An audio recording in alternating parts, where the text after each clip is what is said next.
मैं आपसे अनुरोध करता हूं कि हम सिर झुकाएं, आंखें बंद करें और प्रार्थना करें।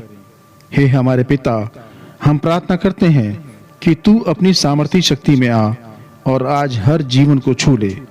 हम प्रार्थना करते हैं कि जो लोग बोझ से दबे हुए हैं, जिन्हें समस्याओं का समाधान चाहिए, जिन्हें अपने पापों की क्षमा चाहिए, वे आज यीशु में अपनी सारी आवश्यकताओं की पूर्ति पाएं।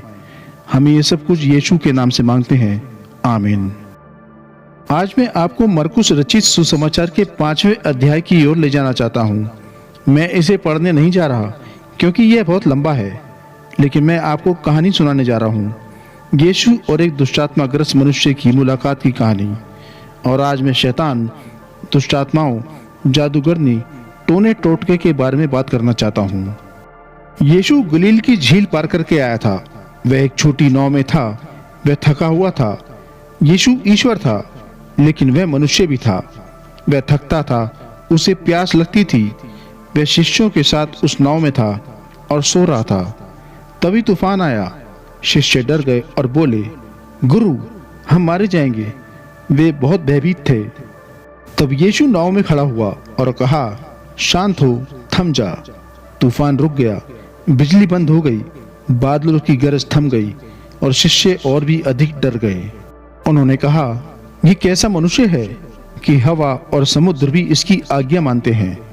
वे अब तक पूरी तरह से नहीं समझ पाए थे कि यह युगों का राजा, राजाओं का राजा, प्रभुओं का प्रभु और सच्चा परमेश्वर है। जब वे गलील की झील पार करके दूसरी ओर पहुंचे, वहां उन्हें एक अजीब दृश्य देखने को मिला।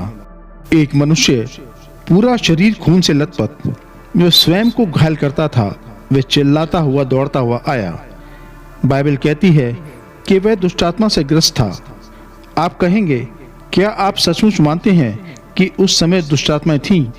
हाँ, मैं विश्वास करता हूं कि उस समय भी थीं और आज भी हैं।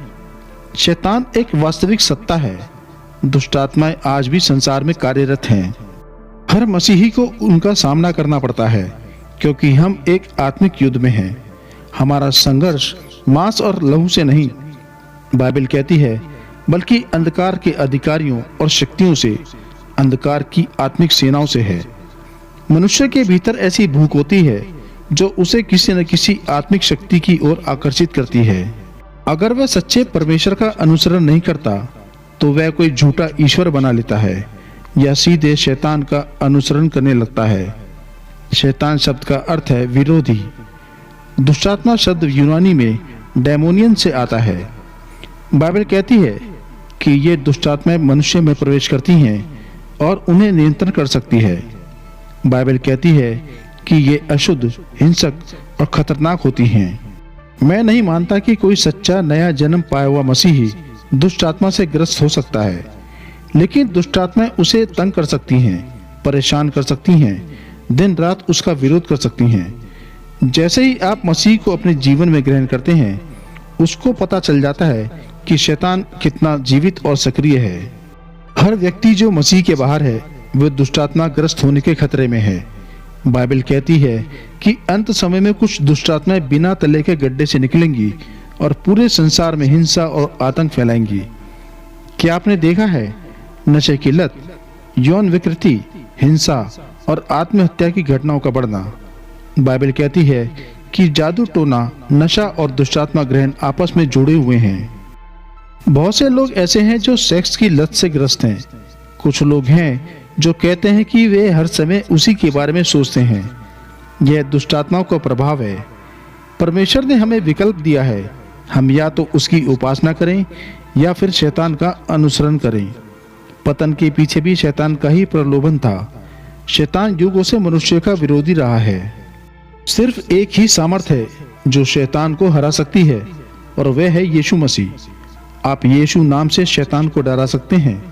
आप परमेश्वर का वचन उच्चारण करें और शैतान भाग जाएगा। यीशु स्वयं शैतान द्वारा जंगल में परीक्षित हुआ था। 3 बार उसने शैतान को उत्तर दिया वचन से। यीशु ने कभी शैतान से तर्क नहीं किया, केवल वचन बोला। इसलिए जरूरी है कि हम बाइबल वचन याद रखें। प्रलोभन के समय शास्त्र ही हमारा शस्त्र है। अब उस समय के मनुष्य की ओर ध्यान दीजिए जो यीशु की ओर दौड़ता हुआ आया था। बाइबल कहती है उसके भीतर अशुद्ध आत्मा थी। दुनिया में आज कितनी नैतिक अशुद्धता फैली हुई है। नई नई बुराइयां, नई नई हिंसक विधियां, नई नई यौन विकृतियां लोग खोजते हैं। यह अशुद्ध आत्मा का प्रभाव है। वह मनुष्य नंगा था, आज नग्नता की बारसी आ गई है। फिल्मों में, मनोरंजन में, हर जगह वह मनुष्य मानसिक रूप से विक्षिप्त था। बाइबल कहती है मनुष्य जब परमेश्वर से दूर होता है तो उसका मन भ्रष्ट हो जाता है। दुनिया में कई लोग मानसिक रोगों से ग्रस्त हैं, और मैं यह नहीं कहता कि हर मानसिक रोगी में दुष्ट आत्मा है, लेकिन कई ऐसे हैं जो दुष्ट आत्माओं से प्रभावित हैं। उस व्यक्ति को कोई नहीं रोक सकता था, उसमें असाधारण शक्ति थी, वह हिंसक था। क्या आज की दुनिया में हिंसा की कोई सीमा है? हर रोज अखबारों में मर्डर, बलात्कार, लूट, सब सूची बनाकर छापी जाती है। यह सब दुष्ट आत्माओं का प्रभाव है, लेकिन यह सब पुलिस बल से नहीं रुकेगा। यह रुक सकता है प्रार्थना की शक्ति से। हमें पुनरुत्थान की जरूरत है, आत्मिक जागृति की जरूरत है। वह मनुष्य कब्रों में रहता था, मृत्यु के बीच। बाइबल कहती है जब तक हम मसीह में नहीं आते हम आत्मिक रूप से मृत हैं, पर यीशु उसे जीवन देने आया था। यीशु ने उस आदमी से कहा, तेरा नाम क्या है? यीशु मनुष्य से नहीं, उस दुष्ट आत्मा से बात कर रहा था। उत्तर आया, हमारा नाम सेना है, क्योंकि हम बहुत से हैं। इस व्यक्ति में बहुत सी दुष्ट आत्माएं थी। यीशु ने आज्ञा दी, इस मनुष्य से बाहर निकल। फिर 3 प्रार्थनाएं हुई, 2 का उत्तर दिया गया, 1 का नहीं। पहली प्रार्थना, दुष्ट आत्माओं ने यीशु से कहा, हमें नरक में मत भेज, हमें उन सुअरों में भेज दे। यीशु ने आज्ञा दी, वे सुअरों में चले गए। सुअर पागल हो गए और नदी में गिरकर मर गए। दूसरी प्रार्थना, गांव के लोगों ने यीशु से कहा, हमें छोड़ दो और हमारे नगर से चले जाओ। वे मसीह की उपस्थिति से डर गए और यीशु वहां से चला गया और कभी लौटकर नहीं आया। यह सबसे भयानक प्रार्थना थी, मसीह हमें छोड़ दो। आप भी ऐसा मत कहिए। अगर आज आत्मा आपसे बात कर रही है तो उसे ना ठुकराइए। तीसरी प्रार्थना, वह चंगा हुआ व्यक्ति बोला, प्रभु मैं तेरे साथ चलना चाहता हूँ। यीशु ने कहा, नहीं, अपने घर वापस जा, अपने परिवार, अपने गांव में जाकर बता कि प्रभु ने तेरे लिए क्या किया है। हमें अपने शहर, अपने स्कूल, अपने चर्च, अपने समाज में गवाही देनी है। यह यही नहीं रुकता। असली मसीह जीवन वही है जहां हम रोज रहते हैं। वह व्यक्ति अब शांति में था, वह बैठा था। यीशु ने कहा, जो श्रम और बोझ से दबे हैं मेरे पास आओ, मैं तुम्हें विश्राम दूंगा। वह वस्त्र पहने हुए था, धार्मिकता से वस्त्र धारण, यीशु की धार्मिकता में लिपटा हुआ। यही हमें स्वर्ग में स्थान दिलाता है। उसका मन बदल चुका था, अब वह सही सोचता था।